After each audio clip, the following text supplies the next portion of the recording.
No, my sister's line of press-on nails was a hobby. This is more than a hobby. Try Eva Longoria wore my nails to the daytime Emmys. This is Schitt's Creek, or at least it was, technically. This is actually the unaired Schitt's Creek pilot, which Dan Levy and his father, comedic icon Eugene Levy, shopped around to networks in the early 2010s. If you know anything about what the show would ultimately look like, then you probably recognize a couple familiar faces. Dan Levy's playing David. His sister Sarah is playing a bizarro version of Twyla, but this is not Alexis. So what happened here? It's this long, boring story involving a yacht and a famous soccer player and, a ton of mushrooms. When Canadian sitcom Schitt's Creek first aired in January of 2015, audiences quickly became enamored with the Roses, a fictional family based on various not-so-fictional ultra-wealthy socialites from the early 2000s. Having been recently stripped of all their earthly possessions, the Roses found themselves living in a dirty motel in a tiny town called Schitt's Creek. Is this the real sign or the joke sign? What do you mean? It's very popular. People come from all over to take a picture with it. I'll bet they do! But it wasn't just the jokes that caught people's attention. There was a real heart and sense of fun to Schitt's Creek. Even back during those early episodes, its identity took time to develop, but the core of the show always remained consistent. The small town was full of lively characters that the Roses would eventually grow fond of. Rolling shit. Oh, you're the mayor we're supposed to meet. That's right, I'm the mayor. So if you're looking for an ass to kiss, it's mine. And the family themselves were somehow both insufferable and lovable all at once. That was, of course, by design. Having sex is not just about making children so they can grow up and make you feel bad about having sex. Oh my God, can you stop this, please? Shame on you. Shame on you for attempting that position at 8 o'clock in the morning. But the design wasn't easy to pull off. When Dan Levy first conceived the show, he understood just how precarious of a balancing act it would be to endear audiences to these rich weirdos. And while you could write the most nuanced and heartfelt script in the world, it wouldn't really matter if the delivery was off. The success or failure of the idea would lean almost entirely on casting. And while that isn't a problem exclusive to Schitt's Creek, it certainly was important to it. With Dan Levy playing David, his father Eugene playing his father Johnny, and longtime collaborator Catherine O'Hara playing the incomparable Moira. Your middle name is Emma. Is it? I'm sorry. No, Hannah. I'm embarrassed for you. Well, that's that then. Elspeth. No.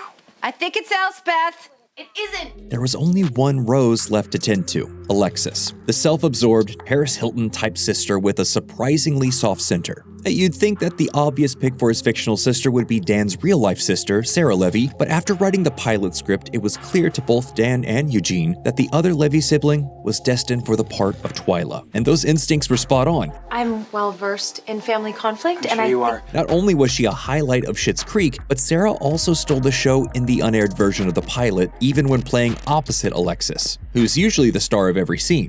As Alexis herself would say, I'm a Lamborghini. I'm a Hollywood star. but that version of Alexis, the one fans would come to know and adore over the course of several years and 6 seasons, was played by Annie Murphy. And the version in the unaired pilot was someone else entirely, namely Abby Elliott. At the time the original pilot was cast, Elliott was best known as an SNL cast member, meaning she definitely had the comedic experience this burgeoning sitcom required, as well as the chops to hold her own against the incredible talents of Levy and O'Hara. And as we've seen more recently with her role as Sugar on The Bear, she's more than capable of pulling off a convincing dramatic performance too. Those skills would have come in handy as Schitt's Creek progressed into its more sentimental plot developments. Plus, she's the daughter of Chris Elliott, who plays Roland Schitt in the show and is good friends with Eugene Levy. Elliott seemed to be the perfect choice for Alexis. And yet, well, it's not fair to say that Elliott was terrible in the role of Alexis. We only have a handful of clips to go off of, and she has a single line in them. That was an overreaction. That was uncalled for. There's a pharmacy worth of drugs wearing off on most of us right now. But she's physically present in every scene, and it's quite obvious that her take on the character isn't offensively bad or anything.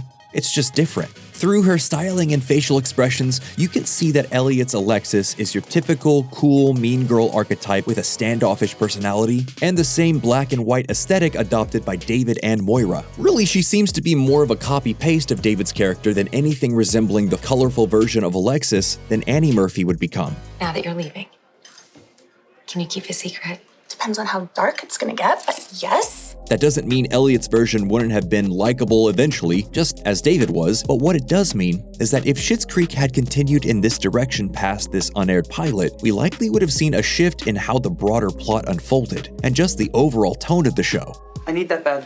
Why? Because if someone were to break in here in the middle of the night wanting to murder us, they would attack this bed first. So I need this bed. So you're saying that you want me to get murdered first?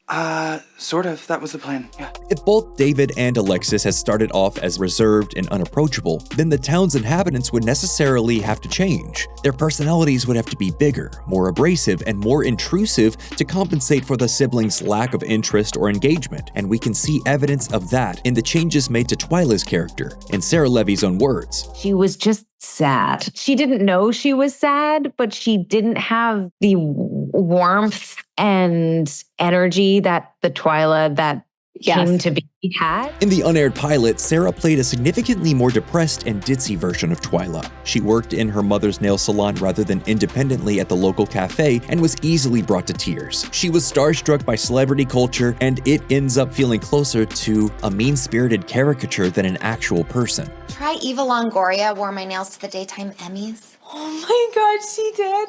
I love her. Does she smell good? I always thought Eva Longoria would smell good. That approach would have seemingly bled into the entire population of Schitt's Creek, implying some level of shame and self-loathing inherent to living in small or impoverished communities. And that vibe just doesn't fit the wholesome atmosphere that the show would later foster when it came to air. One of the main reasons viewers liked Schitt's Creek was because of its themes of optimism and the power of transformation. And that town you passed through, it's not called Schittsville. It's called Schitt's Creek. And it's where we live. Alexis might be the character that best embodies them all by the end, so basically everything hinged on her. I think that if I'm gonna do this on my own, I need to do this on my own. I respect that. Now, seeing as all of this ties back to Abby Elliott's portrayal of her character, it's easy to see why she was replaced, right? Dan and Eugene probably saw the writing on the wall and wanted to alter course to make sure their feel-good show felt as good as it could. Well, no. After filming the pilot, the Levys had to take it to various networks and drum up interest. When the show was eventually picked up by Pop TV, Elliott simply couldn't commit due to scheduling conflicts. She already had another job lined up, most likely Odd Mom Out, the 2015 family sitcom which ran for 3 seasons on Bravo, and so the hunt for a new Alexis began. Dan Levy reportedly went through 2 days of casting for the part, seeing countless actresses who had prepared for the part they saw on paper, a mindless, rich airhead. But Annie Murphy was an immediate standout, according to Dan. She came in like a kimono and a bun on her head, and all the other girls were like in like pink dresses and their hair were done. Murphy brought that necessary likability to the role. She wasn't a scoffing, eye-rolling mean girl as Elliott had been. She had a uniquely bright energy and a sharp wit that made her something totally new. And there was just this like, I didn't know what I was watching at first, and then it all sort of fell into place. And that something evolved steadily over the course of the show as Dan and Eugene started writing the character specifically for Murphy. Alexis became a spoiled hippie party girl who dumbed herself down but possessed an admirable level of ambition and streetwise knowledge. Do I have to remind you of the time that I was taken hostage on David Geffen's yacht by Somali pirates for a week and nobody answered my text? It was a fresh take on an old trope. It's impossible to know for sure whether a similar result would have been achieved if Abby Elliott had remained as part of the cast, but the show would have certainly been changed on a fundamental level. We've already told you our opinion, so now we want to hear yours. Let us know what you think in the comments, and while you're there, make sure you hit the like button and subscribe to the channel so you don't miss out on our next video.